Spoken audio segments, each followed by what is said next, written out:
23 जून 1985 Canada के Montreal शहर पर सुबह की पहली किरण अभी अभी पड़ी थी।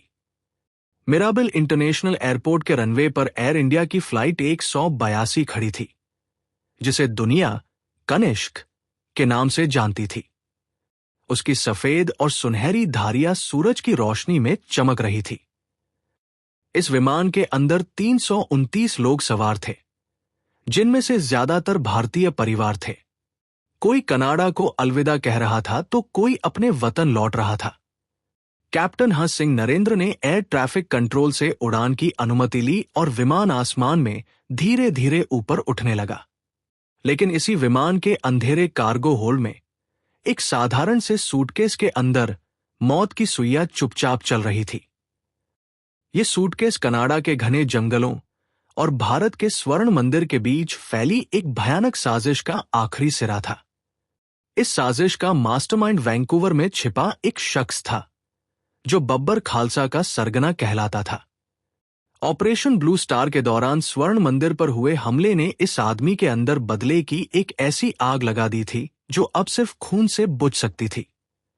लेकिन उसे अपनी इस भयानक योजना के लिए एक खास साथी की जरूरत थी। वो कोई जोशीला नौजवान नहीं, बल्कि एक ठंडे दिमाग का मिस्त्री था, जो ब्रिटिश कोलंबिया के डंकन शहर में एक सुनसान गैरेज में रहता था। इस आदमी को बम बनाने का ऐसा जुनून था जैसे कोई कलाकार कोई उत्कृष्ट कृति रच रहा हो। उसने एक ऐसा यंत्र बनाया जो शक्तिशाली भी था और एक आम रेडियो ट्यूनर के अंदर छुपाने में भी इतना आसान कि एयरपोर्ट की एक्सरे मशीन भी इसे पकड़ न सके। बारूद को सूटकेस की परत में ऐसे सिला गया जैसे कोई दर्जी बेहद बारीक कढ़ाई कर रहा हो। योजना साफ थी, एक साथ 2 एयर इंडिया की फ्लाइटों को हवा में उड़ाना, एक कनिष्क और दूसरी टोक्यो से लौट रही एक और फ्लाइट। लेकिन नियति ने पहला संकेत पहले ही दे दिया। टोक्यो के नारिता एयरपोर्ट पर जब वही दूसरा बम वाला सूटकेस ट्रांजिट में था, तभी एक जोरदार धमाके ने टर्मिनल की दीवारें हिला दी। सूटकेस फट गया और 2 कुली मौके पर ही मारे गए। ये धमाका एक चेतावनी थी, एक डरावना सिग्नल जिसे दुनिया ने अनदेखा कर दिया। भारत की खुफिया एजेंसी रॉ के एक थके हुए अफसर के हाथों में एक खुफिया तार आया था, जिसमें कहा गया था कि 22 जून को वैंकूवर से कोई बिना खुद चढ़े सामान भेज सकता है।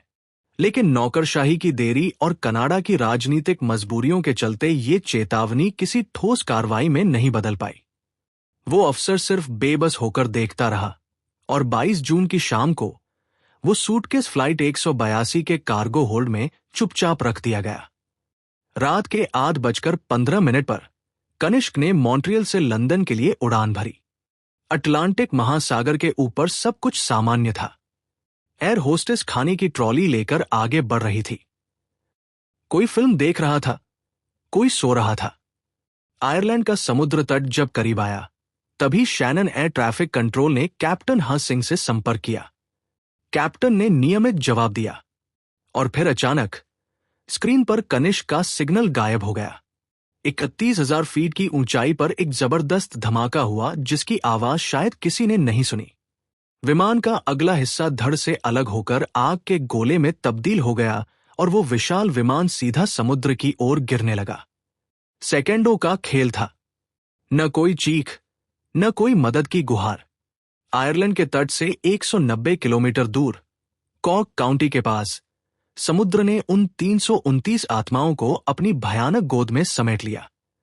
जब सच्चाई सामने आई तो जांच एक अंधेरे तहखाने में उतरती चली गई।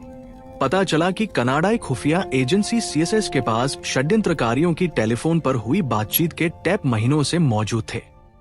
वो टैप, जिनमें एक विमान को हवा में उड़ाने की खुली धमकियां दर्ज थी, अचानक ही नष्ट कर दिए गए। किसी ने जानबूझकर सबूतों पर मिट्टी डाल दी।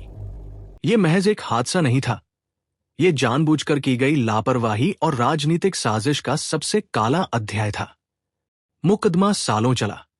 अदालत की रोशनी में बम बनाने वाला मिस्त्री खड़ा रहा, लेकिन उसकी जुबान पर ताला लगा रहा। हत्या का आरोप कभी साबित नहीं हो पाया, जबकि असली साजिशकर्ता पंजाब के खेतों में एक मुठभेड़ में ढेर हो गया। लेकिन सवाल आज भी जिंदा है, क्या उस समय की सरकारों ने खुफिया जानकारी को गंभीरता से लिया होता तो क्या 23 जून 1985 का सूरज बिना किसी मातम के डूबता? ये सिर्फ एक विमान के दुर्घटनाग्रस्त होने की कहानी नहीं है। ये उस नफरत की पराकाष्ठा है जो राजनीति और धर्म के बीच के अंधेरे गड्ढे में पनपती है। कनिष्क का मलबा आज भी आयरिश सागर की तलहटी में पड़ा हुआ है। उन 329 मासूमों में से 86 बच्चे थे जिनकी उम्र 12 साल से भी कम थी। उनकी आत्माएं न कभी न्याय पा सकी, न पूरी सच्चाई। आज भी जब कोई कनिष्क के बारे में सुनता है तो सिर्फ एक तारीख याद आती है, 23 जून 1985। लेकिन सिर्फ तारीख याद रखने से इतिहास नहीं बदलता।